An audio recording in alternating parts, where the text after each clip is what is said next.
How's it going, everyone? We know it's been a minute, but we're glad to be back. Welcome to episode 2 of the Comrades Classroom podcast. On it, we talk about the Black Liberation Army, their impacts on their community, their security culture, and how their work and the ways in which they moved for Black liberation influence our work today.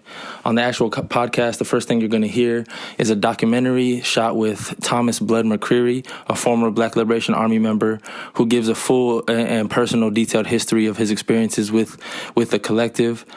And then following, you will hear our discussion about key topics and how we believe it's influential to the way in which we move today.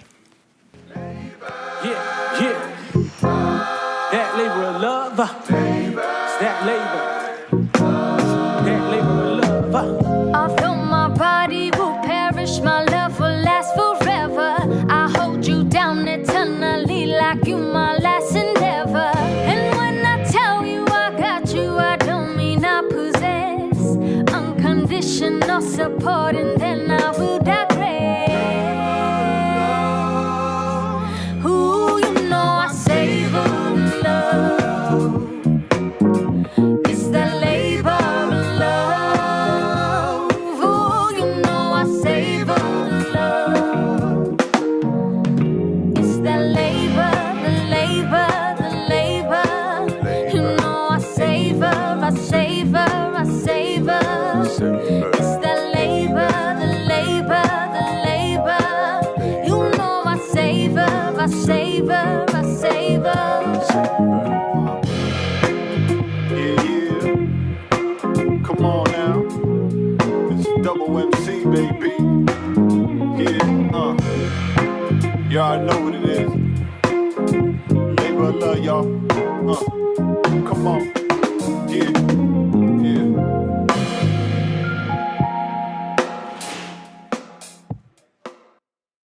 Some people take the position that the BLA came out of the Black Panther Party. There are other people who take the position that the concept of the BLA was long before the Black Panther Party. I think that the BLA has some of its manifestations, not all of them, in Deacons for Defense. They came out of Bogalusa, Louisiana. Some of it can be found in Robert Williams, Monroe, North Carolina, where black people, took up arms to defend themselves. Some go back to Nat Turner, Denmark Vesey, the slave rebellions, We like to think that there was a Black Liberation Army from the time that black people stepped foot on the shores of North America. But to answer the question in more contemporary times, I would take the position that the BLA arose out of the Black Panther Party. And that rise came about due to the counterintelligence program that was waged against the Black Panther Party and other segments of the Black Liberation Movement.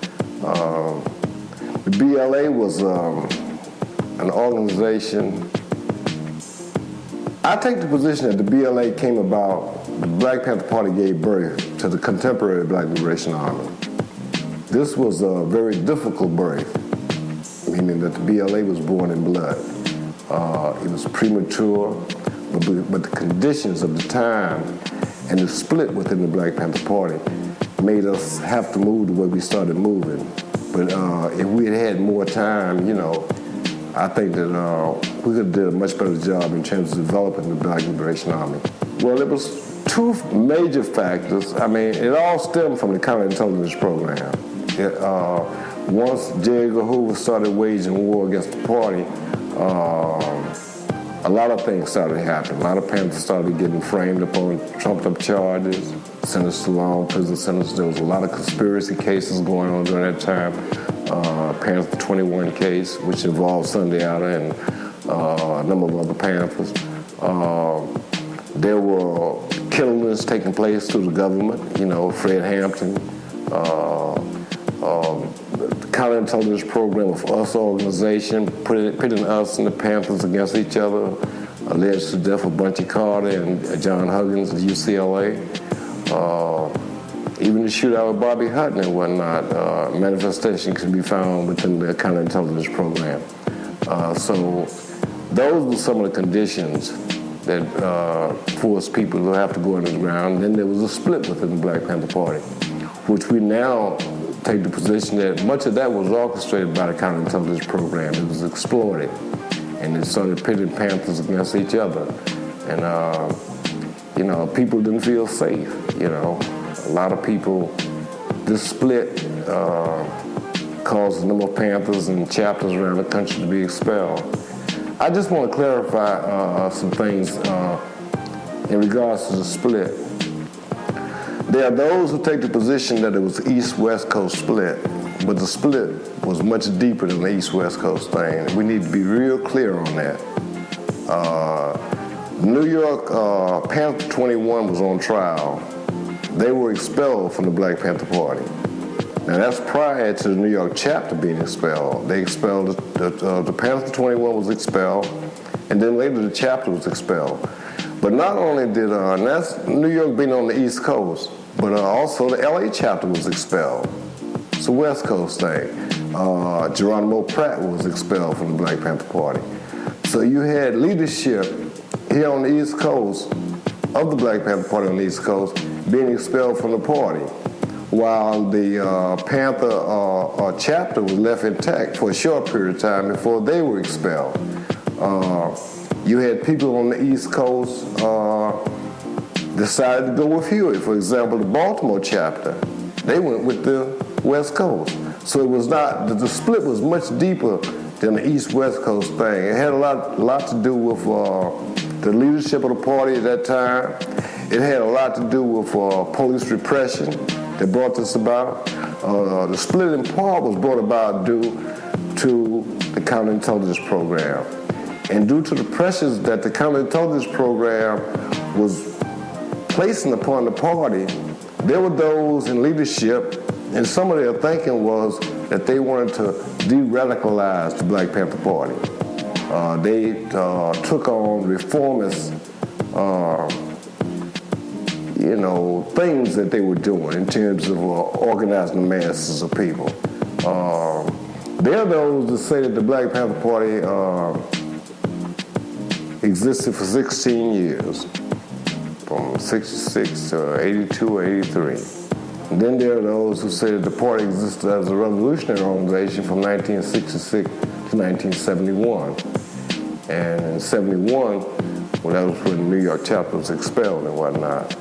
We on the East Coast, I won't say East Coast, we were here in New York. We had a very short run in the Black Panther Party. The party came to New York in the spring of 1968, and by the summer of 71, it was over with for us.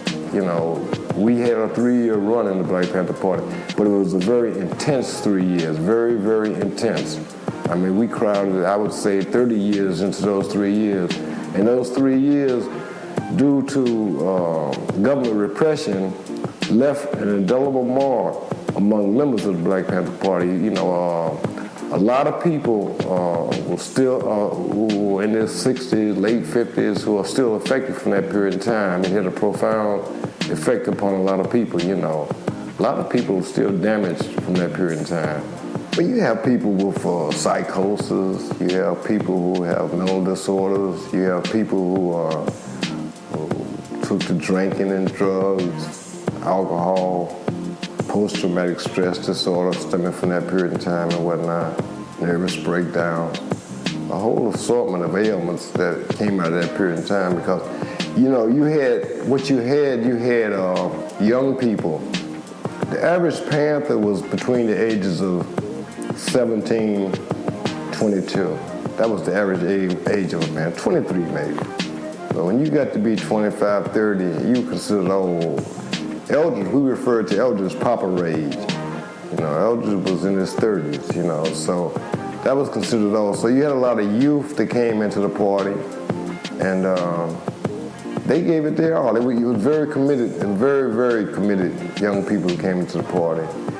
We lived in a time in the 1960s when it was a very tumultuous decade, It was an exciting time, and we were in a position to bring about some major changes in this country. It was at a point in time when we really, really could have came very close to changing this government permanently, you know, and I've never, in my study of history, I haven't known any other time where we came that close to bringing about a revolution in the United States, you know, which would have affected our lives. We would have been in a much better place today.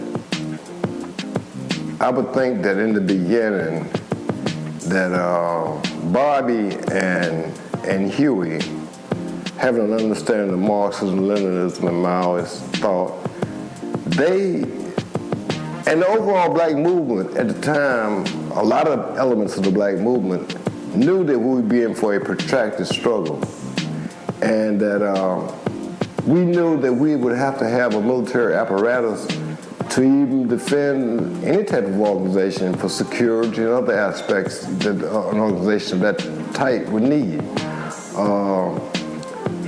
In the early days of the Black Panther Party, it was the Black Panther Party for self-defense. So arms was a very key factor in the development of the Black Panther Party. In terms of its military wing, Bunchy Carter, Deputy Minister of Defense for the Southern California chapter of the Black Panther Party, LA. He came into the Black Panther Party after prison, after having met Eldridge in Folsom. I think they were in Folsom. Bunchy was a brother off the street. In political terms, we refer to as the lumpen element. Bunchy was the leader of a very strong and large gang in LA called the Slauson Street. Bunchy virtually, coming into the Black Panther Party, brought a whole military wing into the Black Panther Party. The LA chapter, they recognized from the very onstart that it would be a need for an element of people, underground element to protect the party. They created a thing called the Wolverine, the Wolves, and they functioned. A lot of those brothers never became known as Panther members. A lot of them did recruitment and other things for the Black Panther Party. But you had a lot of people come into the Black Panther Party that was Vietnam vets. We had Geronimo Pratt. They had military expertise, and they put that to work for the Black Panther Party. I mean, it saved a lot of lives, and it prevented more provocations and shootouts than probably would have taken place. The party being an organization that had an open door policy which allowed for all kinds of people to join the party. You know, it was a party where anybody could join the Black Panther Party. And even though it had a security apparatus and tried to screen out people, that open door policy allowed for a lot of informants and agent provocateurs to come into the party and create havoc and disruption.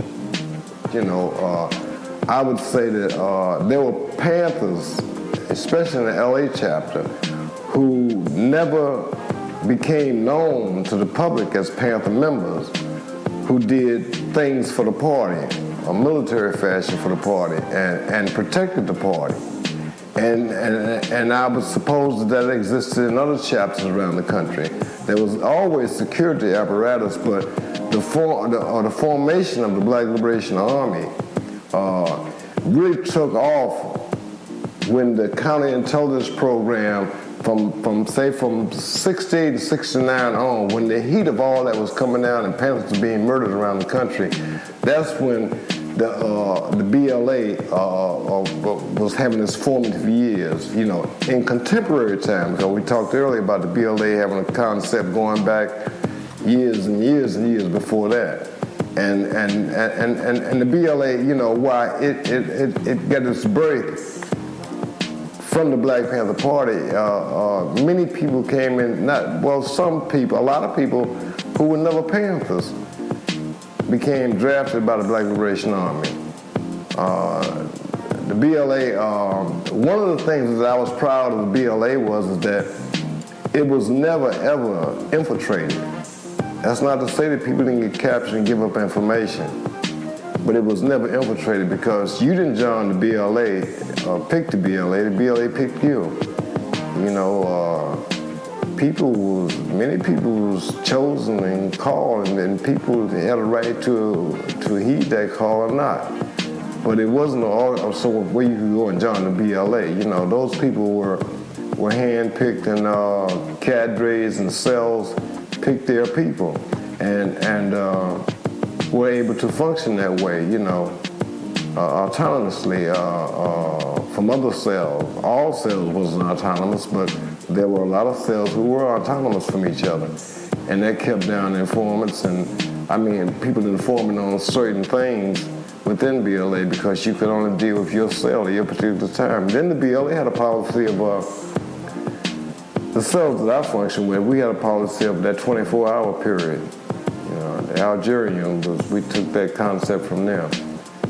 Give us 24 hours and we could move. And in most cases, it was much less than 24 hours because we knew that once people was captured, what they were going to be up against. You know. So, and our whereabouts with our comrades was known all the time. We knew where people was at, and if you could not be accounted for, that was an alert for us, you know, that something was wrong. And so, you know, we pretty much functioned, you know, safely that way. One of the goals were to try and alleviate some of the oppression, the naked violence that was taking place against the above ground movement, the Black Liberation Movement as a whole around this country. There were a lot of killings within the black community, especially here in New York City. Cops was throwing young kids off rooftops. And out of all these police murders, they were always justifiable homicide. We could not no longer stand by and have that continue to exist, you know. Our position that since the black community was very defenseless at that time, that we would take some of that pressure off the black community and we would absorb some of that. And at the very same time, you know, let them know that there was going to be some forces that they would have to deal with if they continued dealing with the black community in the manner in which they were doing, and the Black Liberation Movement. The BLA, not just the black community as we know it, but also our prisoners and whatnot. BLA took a very strong position around those brothers being murdered at Attica. And if my memory served me correctly, there was some actions taken in behalf of those Attica brothers.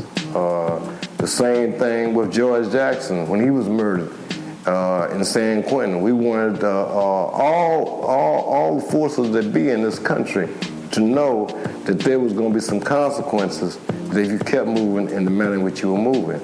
And as our youth would have us to be rather audacious at the time, we took the position that if there were going to be wailing in the black household, there would be some wailing in the white household or the oppressor's household. You know, and there had to be funerals on both sides. That you know, we could no longer continue to exist in the manner in which we was existing at that time. The people that I worked with that came out of prisons, they were highly politicized when they came out. They had studied inside a prison. They were in formations in prisons who sent them to us, thought they would make good soldiers. And it wasn't about taking a raw recruit and having to sit him down and politicize him. But I must say this, there were uneven development in BLA with its political education. Some brothers and sisters were more politicized than other brothers and sisters. And sometimes your politicalization affects the position you may take in terms of making a move or doing certain things and whatnot. But there were uneven political development in BLA, you understand? But we were always conscious of this, and we were always, even in the situations that we found ourselves in at that time, we studied underground. We didn't just, it wasn't just about guns and bombs and that sort of thing. I mean, we had to study. From the day of the Black Panther Party to the last BLA person went to prison, I mean, we studied. You know, it wasn't just about all armed struggle and no study. You know, there was medical cadre and personnel, and there were doctors, there were nurses, there were people who could, deal with trauma, injuries that could deriving out of that, it was developed. It wasn't developed to our fullest extent what we would like to have had it been, but we were able to save some comrades' lives that way, and brothers was able to keep on fighting. Everybody, a lot of people, there are those who didn't die because they received medical help, and if they died later on, the powers that be was surprised that there were other marks that would have taken them out maybe 2 years ago. So yeah, it worked very well, But that's in any underground, any movement. You got to have your medical thing intact, or you should have. No, it wasn't just about individuals dealing with arms. People in the Black Liberation Army worked on many levels. There were people who worked on medical levels. There were people who worked on transportation. There were people who worked on housing. The overall Black Liberation Movement. Now, we came out of the Black Liberation Movement, and that movement supported us. We were as strong as our movement was. If the movement became weak through oppression from the powers that be, that means that Blah is going to be weak. We were only as strong as the movement, and our victories was the movement's victories. Those individuals who would house us and whatnot, they were movement people. Those people had 9-to-5 jobs. They was doctors, nurses, and lawyers, or whoever they may have been. John Q, sister, my aunt, your grandmother. These were the people that was housing us and whatnot and making us safe, and they looked out for us. And these was people from our community. After all, we didn't, come from some other place. We came from the Black community, and a lot of times when people ask us questions about Blah or the Black Panther Party, a lot of times they ask questions. A lot of us came into the movement with the same hang-ups that somebody have on the avenue. The sister on the avenue or the brother in the bar and whatnot, we came into the Black Panther Party with all those warts. The only thing that made us different was that we were willing to change. But when we became politicized, then people started looking at us as if we came from somewhere else. The powers that be, they would try to drive a wedge between us and the Black community, but we were the Black community. That they would say, they would write things like we were outlaws and the Black community disowned us, which is bullshit. How you gonna disown us? We were the Black community, and our support, because we didn't have the newspapers, we didn't control that. But we could go in any bar, any barbershop, a hair salon, and after an accident happened the night before, and people would be ranting and raving about what those ladies and men did the night before. So we were well accepted in the Black community. If we were not, we would not have been able to exist. We would have been turned in. Very few people in the Black Liberation Army, very few who were turned in by informants. We usually got captured in military action, not that someone snitched on us over there. We were protected well, and this was the wishes of the Black community. We had working relationship with many organizations, RNA, close relationships with prison movement, other revolutionary nationalist formations that was out there and whatnot. Like I say, we was from the Black community, and any progressive people that we could work with, we worked with them, and we was about coalition building and solidarity with a lot of people, man. The Native American movement, the Chicano movement, you understand, the Young Lords, all people of color and people, or progressive people, period. We work with them, and where we could do actions together, we did that. And some dealt with different levels of actions and some didn't. So, no question. We believed on the united front. expropriations were for the movement. It was not for individual gains and whatnot. We made withdrawals from the capitalist banks to further the revolution. We had to run underground. It takes a great deal of money. I mean, you gotta have cars, you gotta have apartments, you gotta have housing. You're moving around. You spend a great deal of money and whatnot. So it takes money to run a revolution. And so, like those expropriations were not done for selfish gains. We weren't trying to buy a house or the main coat of the Cadillac. We had practically taken a vow of poverty, because most of us had nothing but what was on our backs and whatnot. And we wasn't trying to get rich doing that. A lot of money went for legal fees, bailing people out, making sure people's commissary was stacked.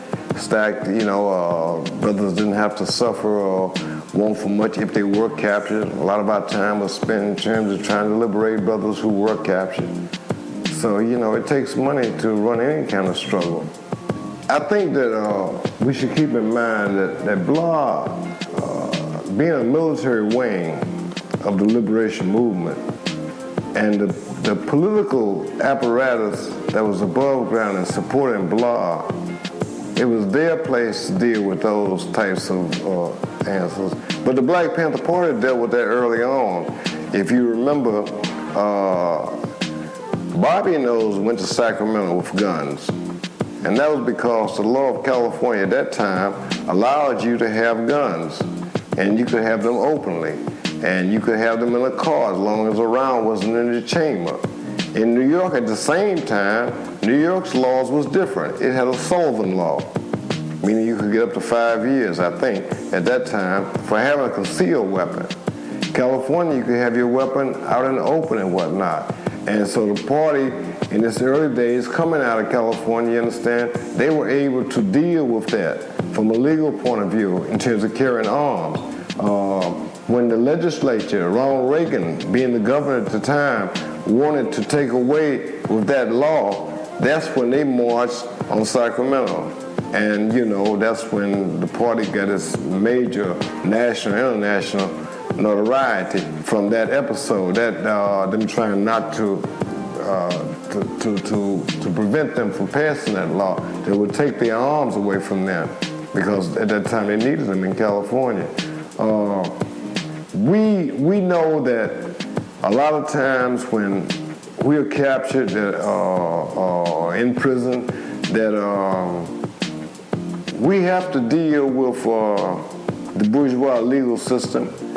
But it's our job to expose that system for its shortcomings and its inaccuracies and its injustices toward the people that they've captured and whatnot. In exposing the system in this country, any aspect of the system that's not doing what it's supposed to do for its people or what it claims to do, that's educating the masses of people. Once the people become educated that the system is not working, this is a contradiction. And once they see the contradiction, they see a need to do some other things. So that's why these trials, that's why when you go to these courtrooms, that's why those brothers and sisters are on trial. They're educating the masses about the contradiction within the judicial system and about why they're receiving so much time as opposed to somebody else doing a more heinous crime and not receiving that kind of time. It's the same. See, we take the fight is not just on the battlefield in the streets. The fight is also in the judicial system. The fight is against all aspects of this government's its laws and how oppressive they are and how unfair they are. So when we go off in the courtroom and don't allow the trial to proceed and we disrupt the trial and we're not having it or we're not coming out and whatnot, the mass will see that. And the first the mass may say there's some crazy motherfuckers there. But then on the other hand, they can see the contradictions. That's what we're talking about and whatnot. The same thing with Sunday Alcola's trial, the 21 and whatnot. The 21, you had individuals in the 21 trial who defended themselves. Afeni Shakur, she was one of her she defended herself, and she did it eloquently. And she pointed out all the contradictions in that 157 count indictments they brought against him. You understand? And a 2-year trial, the most costly trial in New York State's history up until that time. And after 2 years of being incarcerated, most of them in Sunday Ellis, they locked up the whole time. He wasn't one of the ones that came out on bail. They acquitted them in 45 minutes. 2 years. I mean, you know, like, something's fundamentally wrong with that thing, you know. Now, some people would say, well, the acquittal of Sunday out and the 21, that proves that the system works. That's bullshit. It don't prove that the system works. First of all, who's going to give him his 2 years back? Loss of employment.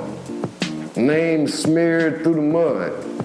They was accused of going to blow up Mason's department store, Botanical Gardens, the subway system in New York City. Alienate them from the masses. They was ranting and raving. Yeah, you see, they was talking about they for the people. They were going to blow the people up on Easter Sunday.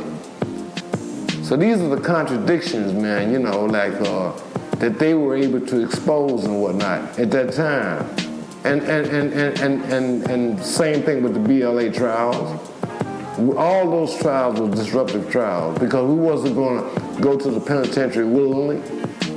Well, we knew that a lot of times there were incidents there where they threw down on us first in terms of these armed confrontations and whatnot, and we just wasn't having it. We were not going to have that, you know.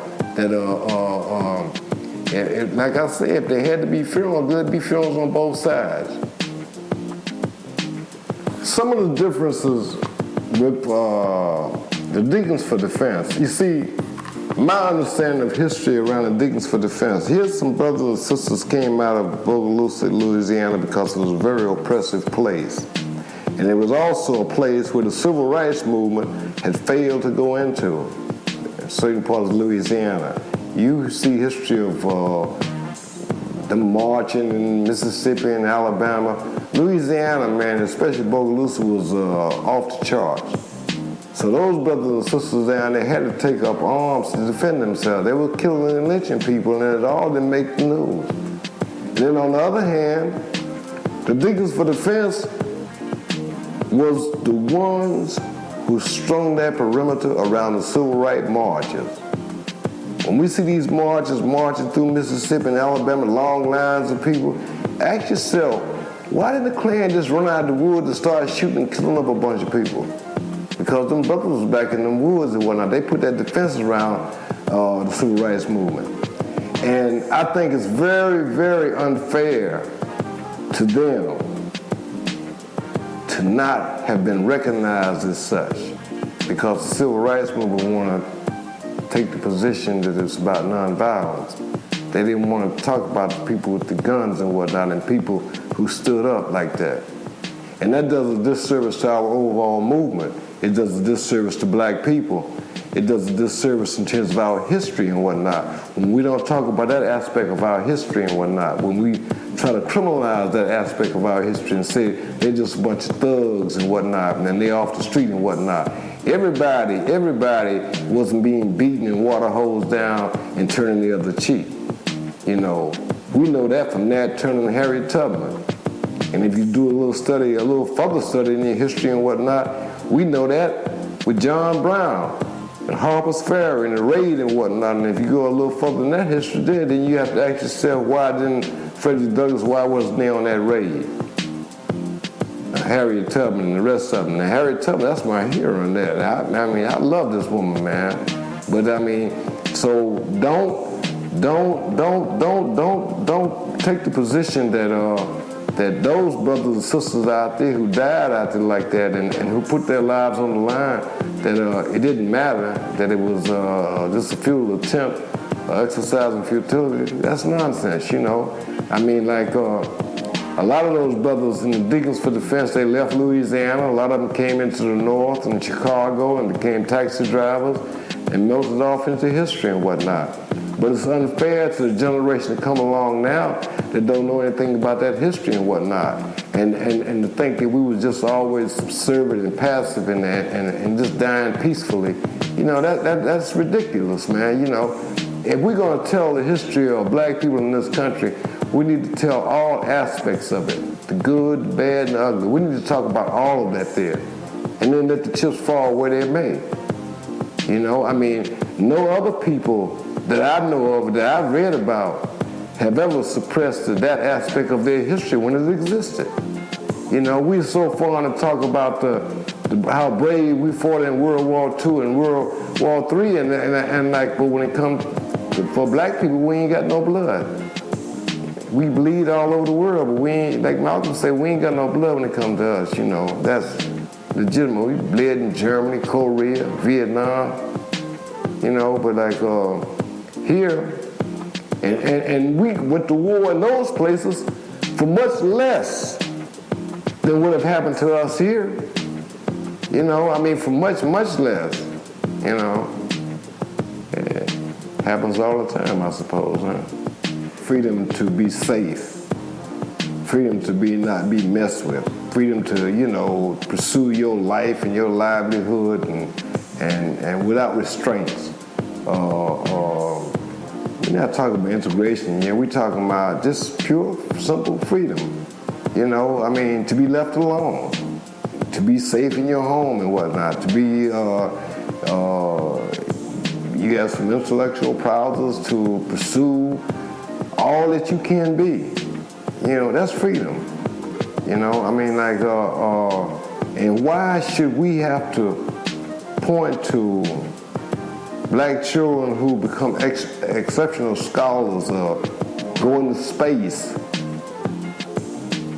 Why, I mean, with the restraints that they've had against them, they were able to make those achievements, but why should we have to have those kind of restraints? What about the rest of our population that wasn't able to reach those heights because they were suppressed, exploited, not given the chance, you know? That's freedom to me. When a question like that, it is what the Black Liberation Movement did and what Blah was able to the extent it was able to protect that movement to allow it to do those things, because you're talking about mass front work, working with the masses of people and setting programs in place and whatnot. Blah was not in a position to do that. Blah was in a position to protect its movement. That was his goal, to protect its people. So the movement was able to develop and go on, you know, and the movement, and you know, the Black Liberation Movement, the jury's not in on that yet.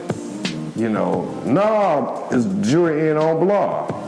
You know, I mean, so like, because there's still a manifestation of all that still taking place today and whatnot. That's why we have the San Francisco 8 trial going on. These people in their late 50s and the early 70s. And they're being taken, so the ramifications of that period of time is still with us today and whatnot.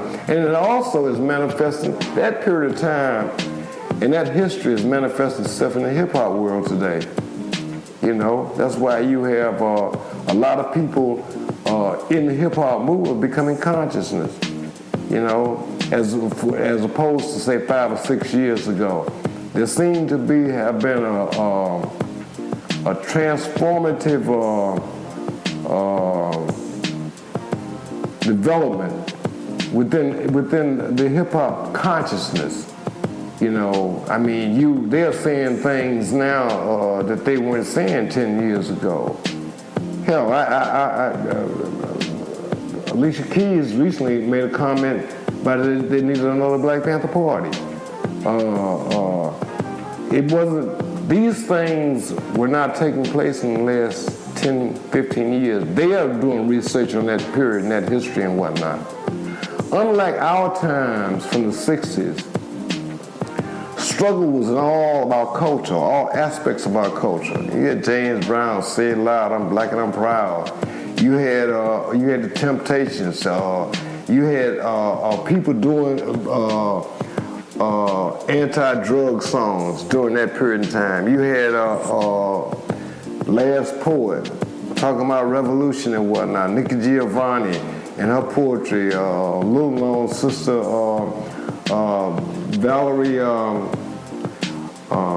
Valerie Johnson. These people were making poetry during that period in time, addressing the conditions within the black community, and so it was easy to organize then because oppression was so blatant and so in your face, and while it is still blatant in some quarters in our community, they have camouflaged it. So people have a tendency to think that it's not happening to them. It's like Malcolm did the analogy about you go to the dentist and he give you some Novocaine and you sitting there bleeding, blood running down your jaw, and don't even know you're in pain. So a lot of us, we say some people take the position that was the civil rights, but we not with that. That ain't happening to us now. Until he walk out in the street and have his face get blown off by the police department.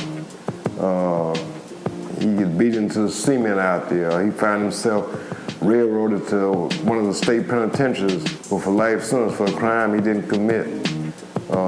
He go before a jury, and it's an all-white jury, and they looking at him like he's crazy. And if he didn't commit the crime, he just ought to have committed. So I mean, I think oppression, and sometimes oppression breeds a lot of resistance. People become oppressed. People take it so long, and that's all people. That's just humankind, I think. The myth is that we were outlaws, that we were divorced from the black community, that no one knew us in the black community, that we had no support in the black community. That was a myth. We would not have been able to exist without the black community. We sought refuge in the black community. The black community housed us, made us safe, nursed us back to health, and kept us moving. And when we ran out of arms and couldn't get our own arms, they supplied us with arms. That was the black community. The Black Liberation Army comes from the black community. Make no mistake about that. That 13-year-old you just passed on the street, that little girl skipping rope or doing double dutch down the block, tomorrow morning she may be a soldier in the Black Liberation Army, or the next 4 or 5 years. Depends on how her life goes and how this government treats her. So those are some of the myths and whatnot.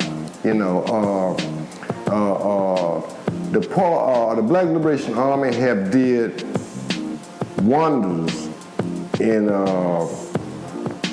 helping black youth, black people with their own self-esteem. Because like I say, when you see that you're being beaten into the cement, a lot of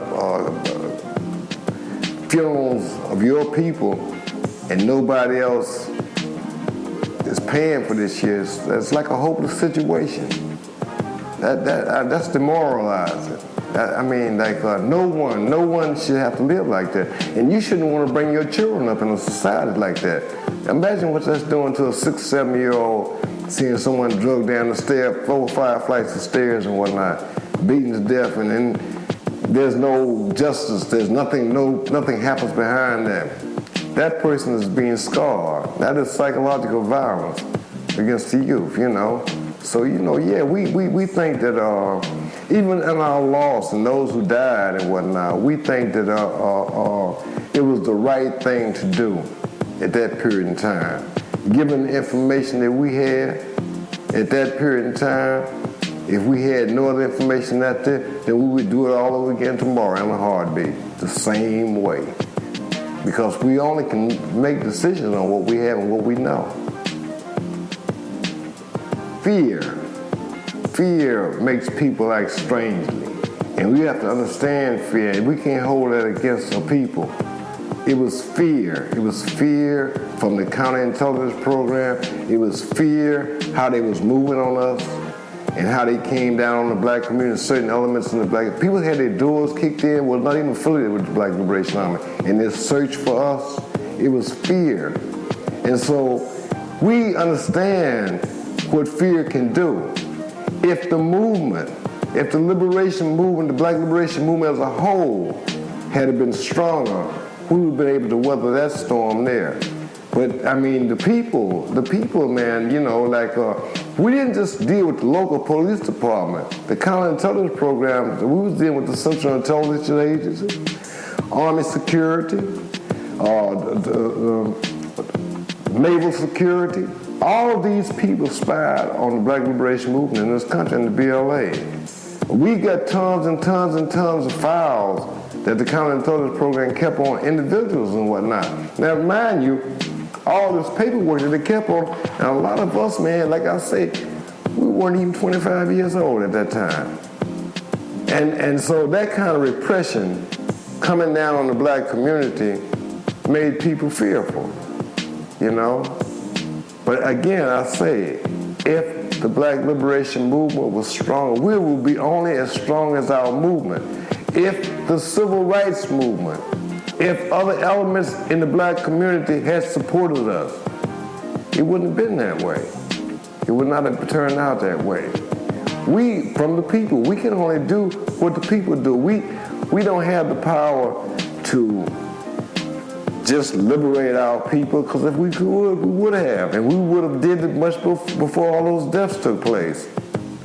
I suppose that an apology would be in order for the young people, because we didn't accomplish our goal, because like our intentions were to make it a much better place for those who was going to come after us, and we would have hoped that somebody like you wouldn't have to be here on a Friday night sitting up in Columbia University making a recording. You could be out with your boo somewhere, chilling out or dancing on the floor, instead of trying to have to deal with struggle. But we didn't win. We didn't, you know, but the jury's still out. The struggle still continues.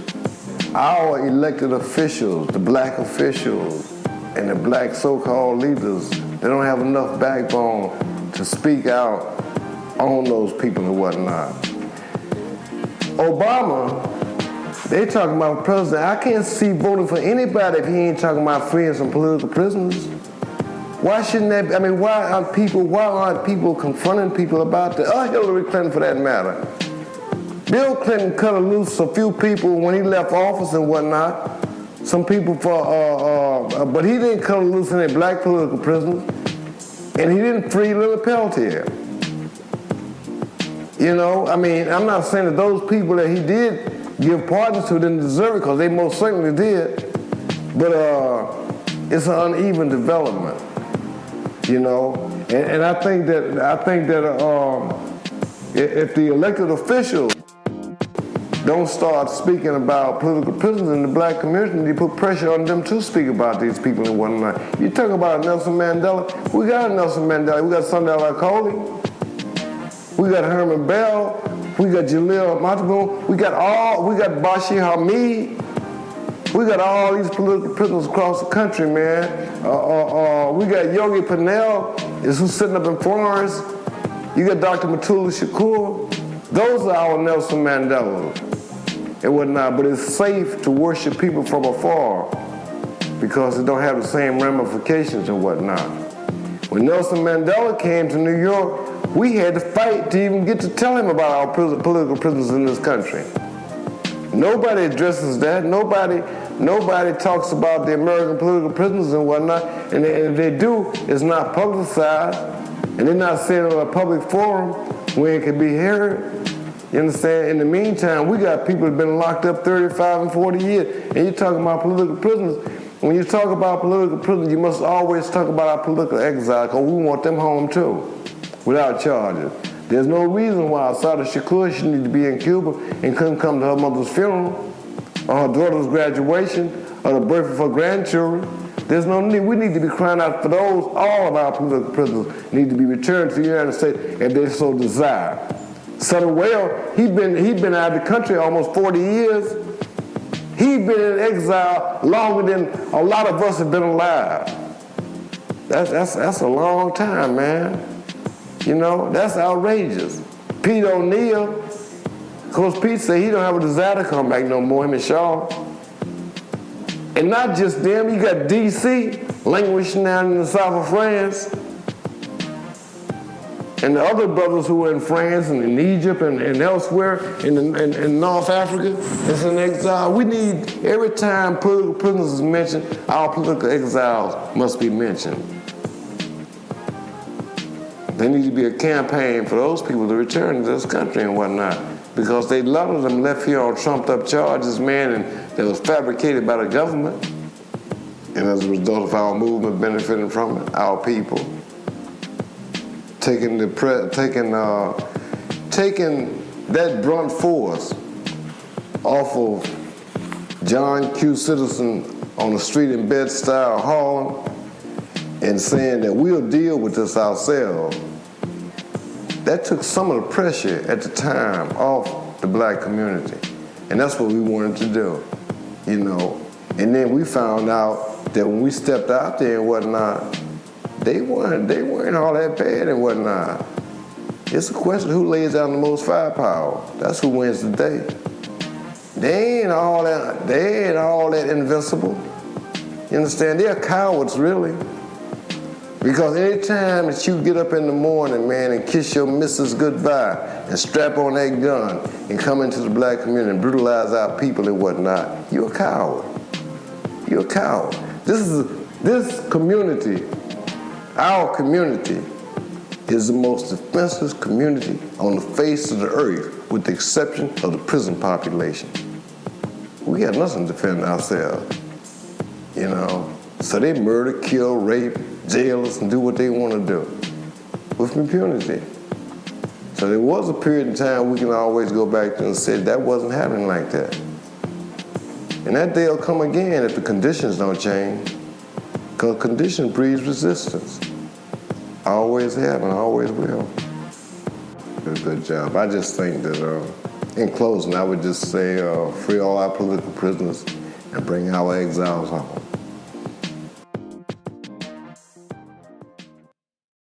Yeah, so I think this is a super key like talking point, just like for the group in general. And so I kind of wonder what folks' opinions are on like the need, obviously not only for like militant organizing, but the need to be like pulling in like local community groups and gangs and organizations, right, that are already doing that, trained in that, right, and have the capacity, both that and the firepower to do it, right? And so I wonder what folks' opinions are or thoughts are on like the necessity of like the street soldiers also being like an integral part of even what like we're doing in OC, right? And I mean, because we see like we've already, I think, seen ways where we've like interacted with each other in other ways where like folks from the community notice like what we're doing as well, and like even a lot of the homies of the tracks like are affiliated in that way, and like their folks, and they pull through and kick it with them frequently and see us too. So I'm just wondering what folks think about that, and like how that example he just gave of like how the Slauson Street gangs like essentially like they already had a whole military wing to the Black Panther Party, a whole underground wing that was like able to protect the above ground work. And I think he'll talk about it, I think a little in a second or like later, about how the militant groups in the South, I think he said Robert Williams. He wrote Negroes with Guns, and like how they like hey, you never hear about it, but like the entire time the civil rights movement was going on, like there's a reason the KKK was like scared to come around, and it wasn't because of the civil rights movement. And so I guess like I just wanted to like stop the video to see if folks had any ideas or talking points around like these topics.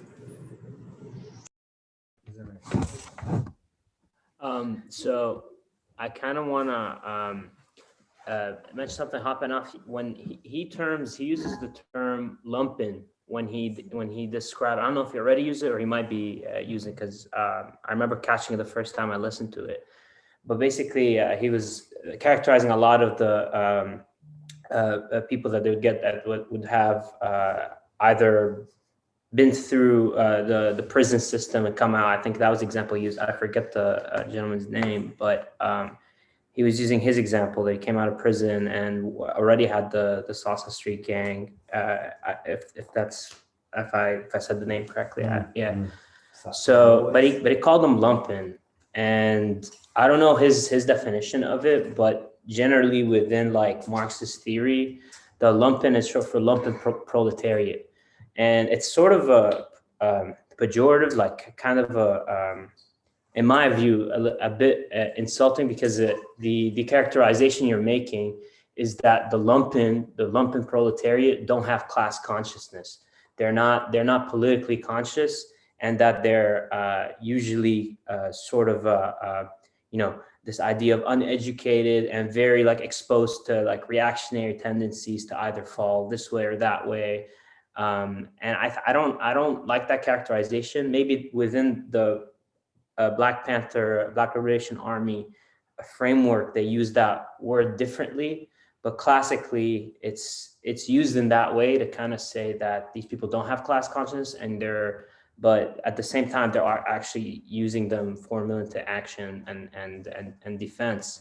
So I don't want to get too hung up on that, but I think it's important when terming sort of, or placing people within a movement, or placing people within any type of organization, that kind of characterization of them and the role that they play, so I don't know if somebody can speak on that and more knowledgeable about that. Yeah. Okay, so Fanon and BLA and Panthers tend to view lumpen as having a revolutionary consciousness. Okay. True. Well, thank you for clarifying that. Cool. I guess that comes out like Maoism using the peasantry and all of that as well, because they did have elements. But yeah, thank you for clarifying. I guess I want to not add to what was said, but our thoughts on that. I think of it as these things are happening organically already, like as more people come in.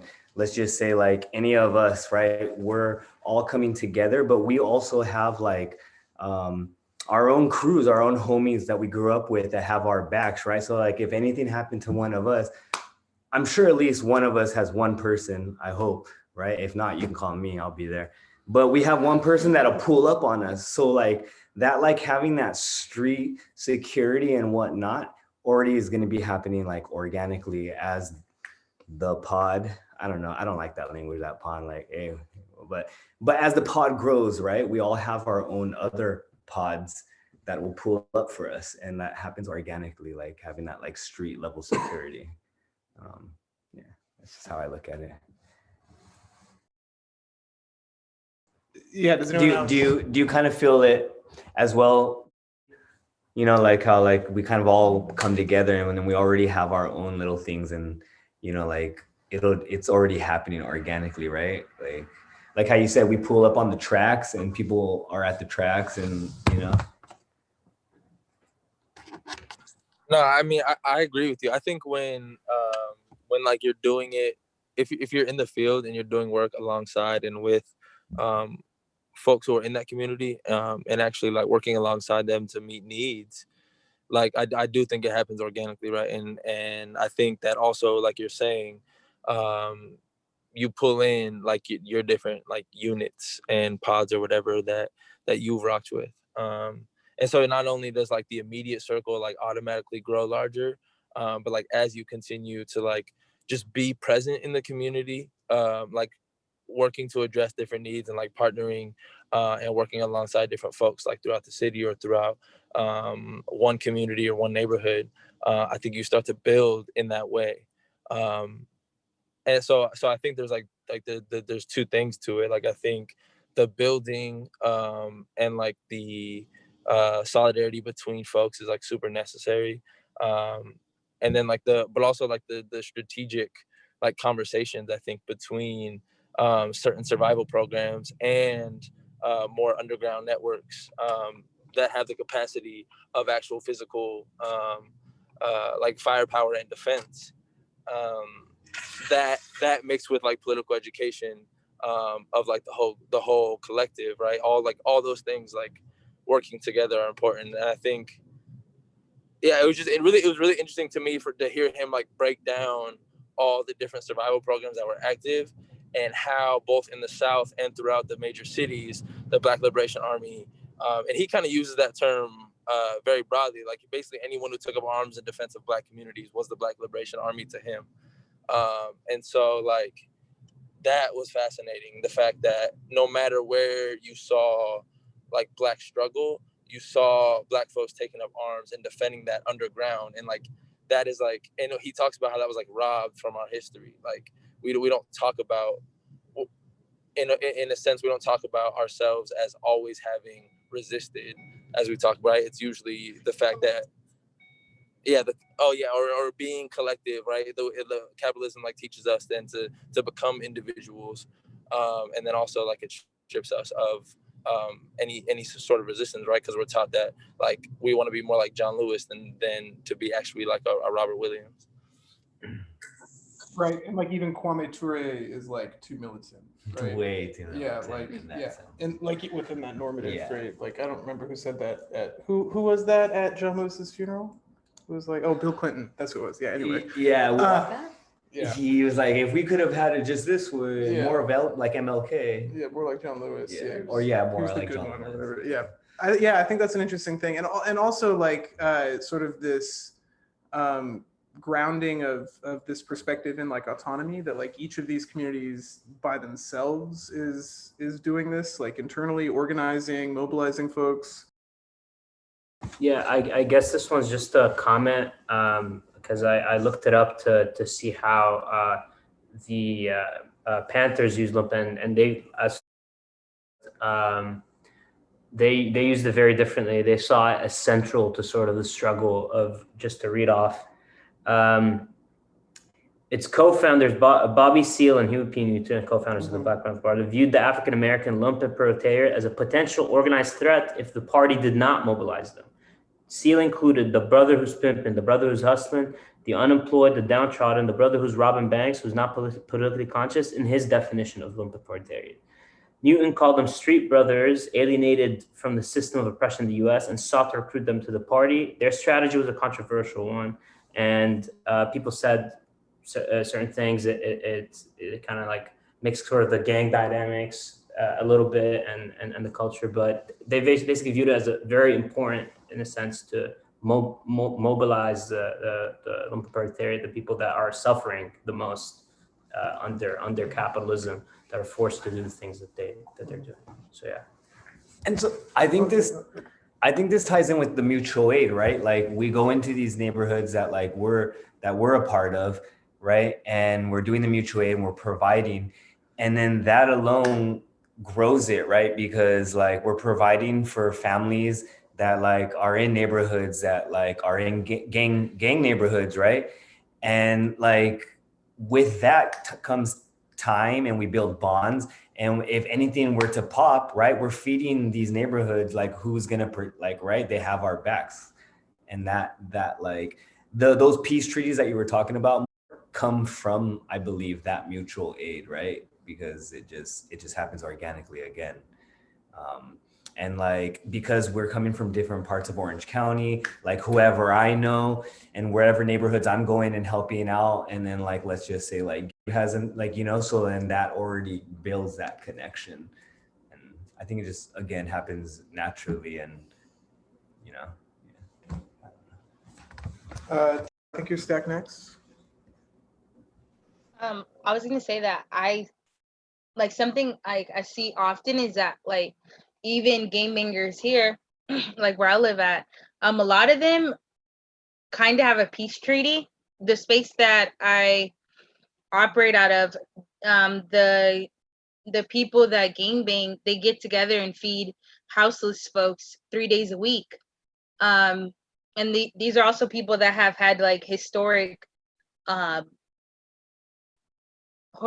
beef with each other. I think those I think game like, and the reason why they've been able to keep it going so long, and we haven't had problems this far, and it's been years, is because the media doesn't know about it.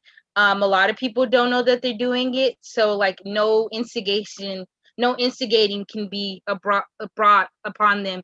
Police are not allowed in our space because I've seen like police start a war and then drive away, or start a war and then arrest folks because they're instigating or saying this or pulling over another member of this. And I've seen it happen countless times. So something that we've been doing is that like keeping it low key, that we have people from rival gangs throughout history working together, and it's been going beautifully. And they also encourage folks in the community to be very politically involved. We lean on them a lot as movement builders, actually. Sorry, I was just saying that, or from my perspective, that the aspect of like we didn't get infiltrated because you didn't pick the BLA picked you, where it's like even different than a vetting process, like, oh, we want to participate in your organization, like, all right, let's find them out, like, is even a step further, where it's like you don't even, like, we draft you, and so it's not like we're not about to draft an op. I mean, I think it's so possible that it could be infiltrated, but like I just thought that part was crucial, the difference between people picking the organization and the organization knowing who they want and why. I thought it was interesting how he brought up, like, oh, sorry, go. Were you still speaking? Oh no, my bad. Oh, all good. Yeah, like he brought up something about Algeria and how they had like cells and like cadres. And I was just thinking, it reminded me of like the film The Battle of Algiers, which like it's almost like, it's not documentary, but it's like almost documentary like, showing the struggle of like Algerians against French colonialism. And yeah, I wasn't sure like what the 24-hour policy was, but I knew that like the Black Panthers and a lot of like revolutionary groups during that time would like watch the Battle of Algiers as like mandatory like screening. Like I would say that like the generations after, like, cause he's apologizing because they like lost the battle, but again, I think like he was saying, like if certain parts of the Black community had not sold out and sold them out, he was saying that this wouldn't be the case. And then I think that subsequent generations have also chosen to sell out and like completely abandon our our elders who are currently captured. Like again, I mean, yeah. So I like, it made me like, it actually like made me hurt and like sad when he was like apologizing to like current folks who are within the movement or existing because like they lost their battle. But I think that other folks failed them and are continuing to. I had 2 points from like earlier that I think were super important, that if anyone wants to pick up and talk about, but like I can't speak on it for too long. Just the idea that like the BLA, or the Black Liberation Army, like knew that their part of their goal and their role as like an underground militant group was to make sure that like whiteness and white terror was like afraid to enact terror on Black communities, and afraid to be in and around Black communities. And so I think like that was super important because he highlighted that like a couple of times, that like if we felt hurt and pain, then like they will too. Like we cannot go on like this. And I think it's just interesting in the context of our month of transformative justice, because we talked about reality, and like he talked about like the reality is like we would not have survived if we allowed ourselves to like to be like terrorized in the way that we were being. and they had to meet that with violence, so that whiteness was afraid to enact its terror on Black communities, right? And I think like that was super key, and that's something that's like completely, not completely, but like very much so lost within a lot of movement spaces, like almost completely said. And yeah, so I thought that was a super key point. And then the other one was on in terms of like security culture, the idea that like not having just open fucking invitations, right? Like he said, the Black Liberation Army chose you, and my homie from Sacramento hopefully will be like, do the whatever podcast episode we do for this. Hopefully he'll be on that with us. And like his dad was an ex-Marine who the Black Liberation Army chose, like came to him and like fucking pulled up to him and was like, we need you. And like, so like, that's where like his bloodline has, or like, that's where he learned, was like from his father. And so I think that was a very important point, was that like, they never got infiltrated because like they all of their folks at the work, but like you didn't get called into the BLA, and like unless they called you in, like you didn't just pull up and knock on their door. So either of those 2 points I think would be super cool to talk about, but if not, then like obviously just keep going. Yeah, thank you for that. Does anyone have anything they want to say? I think before checked out, she did have that point of like, that's like how they didn't get infiltrated, because like it was almost like it's chosen, right? It's like almost like the lead of the lead, if you would say, right? Like special force type shit. And yeah, that's very important. You get picked, you get chosen.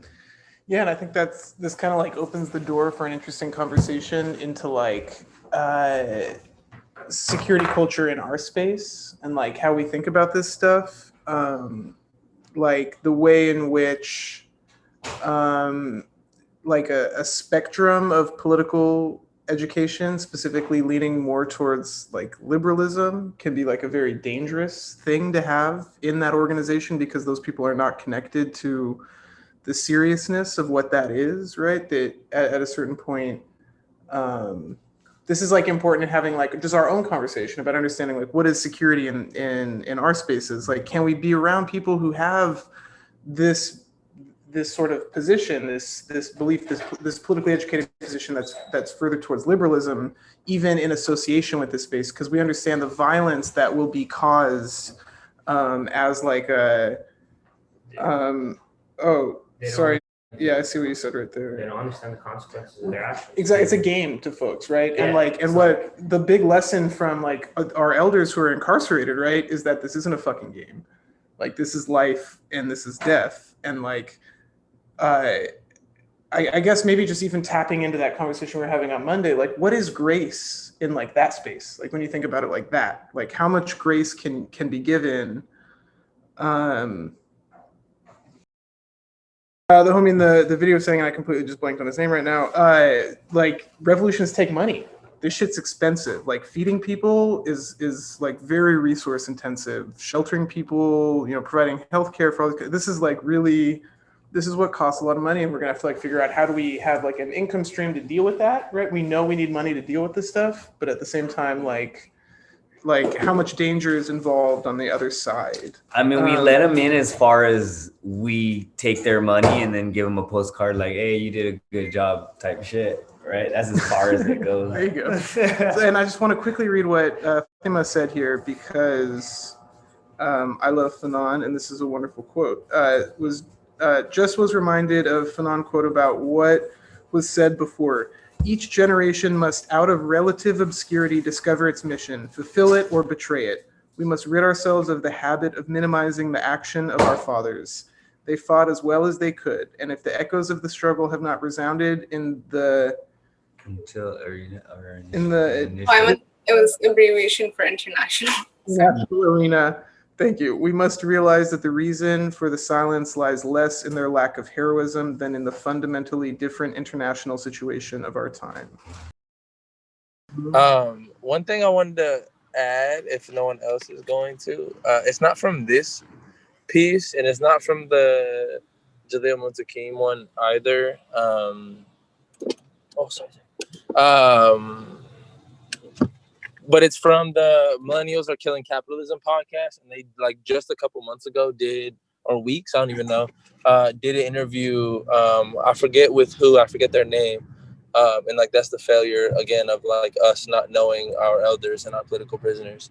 But they did an interview with him, and his final line, they asked him like, what would you say to like the current folks within the movement for Black liberation? And he kind of had a pretty simple answer, just that like we need to be like there, or he said he was talking about why it's like not working right now, and he discussed the way in which like we don't have community, and like there's nothing within our communities, for the most part, right, that like people know that there is something outside of the police or like the state that can like meet their needs, and like people don't have that to turn to. And like he was saying like that was the success of like the Black Liberation Army and the Black Panther Party, was like the fact that they had the ability to and the capacity to put on so many different survival programs for communities. The communities know that they had those,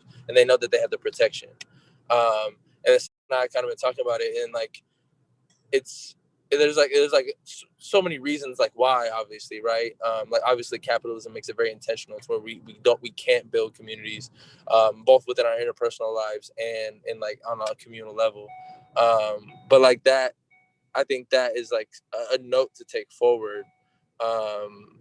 Is just like not only do we need to be doing it, but like the folks who are from and within these communities, right, especially like Black and Indigenous folks who've been and folks who've been affected by incarceration, like need to know that they have these support systems, that they have access to people and resources that are willing to uplift them and their families and whatnot, right, and actually build community.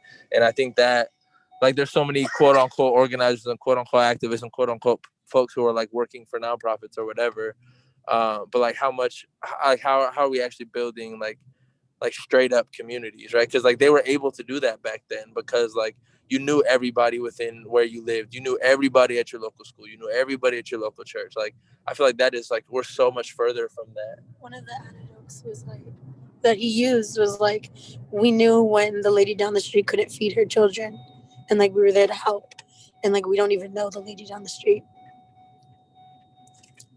Yeah, so like just having that access, right, to the community, and the community having that access to you as a collective, I think was something that like we're like, yeah, that's like fucking, that's an important point. Yeah. Also, just to speak on it, I've mentioned this sort of before, especially now in the time where sort of, you know, even the barriers between home and work are broken. You know, there's now working from home, there's all of this. The capitalist mode of production and labor is like more and more invading your life at higher levels, and for the same stagnating wages, you know, as always. And so it's just making you more and more and more isolated and atomized. But, you know, at the same time, you do have, you know, digital spaces that can be utilized, but like we need to build that consciousness within people also, make them realize that there are alternatives, there are different ways of doing that, doing something like we are now, which is why it's really powerful that we're having such a space such as this, you know, because it's actively, that is an act of resistance. You're fighting against sort of the invasion of these things. But yeah, and like thinking about mobilizing, or excuse me, about organizing is like literally just like getting to know people, like knowing your community, knowing the people that are around you, and how much power comes to resistance when you just like know each other, when you just have a connection, have a relationship with people, and like how much more willing you are to like sacrifice, but to like work together with someone the more you know them. I think we see that every day. Like as we get to know each other better, the way we work together is much more efficient. We're able to get stuff out earlier. Like we see this with Distro, the more comfortable people are with putting everything together, we're starting to see things happen in more productive and efficient ways. And like even getting to know the communities that we work with, right? Like going out, like whenever we go down to the tracks, right? Building these connections and these relationships so folks know that like we give a shit about them. That in and of itself is perhaps the most powerful thing that's happening. It's like the capitalist state is always about isolating, atomizing you, making you easier to, as like a domino to just kind of knock over. And how much more difficult that process becomes when you just talk with people and communicate and build relationships. And like, that's just something just to like echo what I was talking about. It's like what's so important about this space, but also like the other spaces that we've been, you know, building together to kind of create this. And yeah, so we have no roots, right? Sorry, I want to hop back up the chat really fast because I didn't see all this stuff. So said, I also think that people can't really afford to stay in their houses anymore. They have to move because of lack of stable jobs, right? And added, alienation, an American variant of capitalism, is especially isolating. Yeah, the community is hard to build when you move so much. I mean, yeah, when you see like, and that's a big part of every economic crisis that comes along. Yeah. Yo. Yeah. I wake up, the first I think about is you. And how you gon' fit in my day, I had no clue. So I foster your love and the time we spent together. Obnoxious and drugged, I think on whether we meet the measure. But I'm stuck inside my thoughts, that and I'ma care forever. I know it's possible, relations will never sever. It's up to me to compromise for you, it's not a question. Your entity went through my eyes, but my hands it held your lessons. I'm just a foolish guy, being useless with my blessings. So I use you as my guide and discern all my previous methods.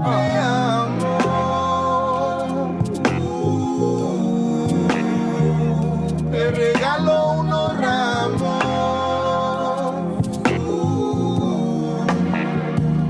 unos cuantos mil años,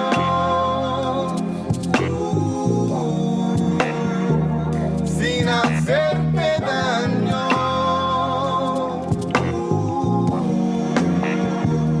Hey, a ti me entrego entero, de enero a diciembre. Quiero ser sincero, sin miedo de lo que dirán. Yeah, to be your lover and a healthy man. Not crumble under pressures of this life's demand. Speaking the language that both of us can understand. Stay in your supper plans, it's something about that subtle glance. Yes, I'm willing, unconditional, I'm still in. Don't wanna wait until when it's too late to say what I'm feeling. Come on.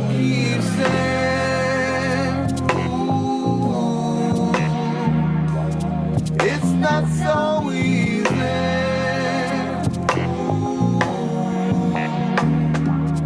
Voy aprendiendo.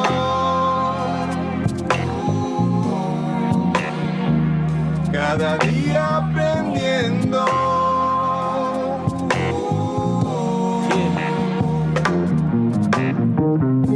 Your touch leaves me at a loss of breath. Conversations, they lasted from one day to the next. That when you're close, my heart I can't contain in my chest. Truly exceptional beauty, and your lovely caresses. Medicine for my soul, and all of my stress.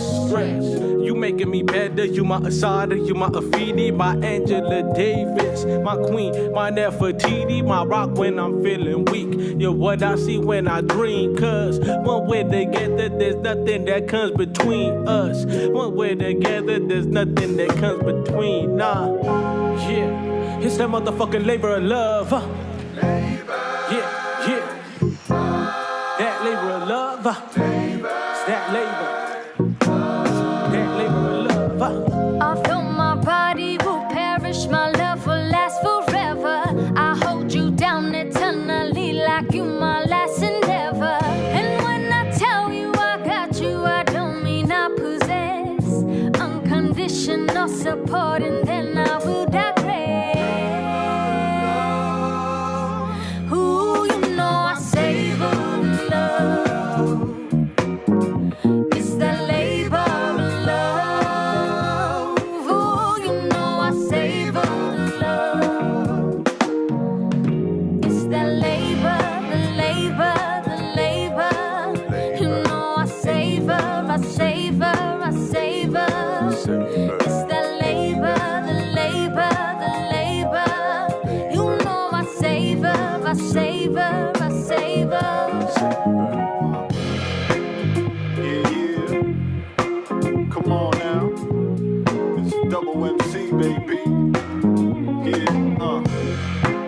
You already know what it is. Labor of love, y'all. Come on. Yeah. Yeah.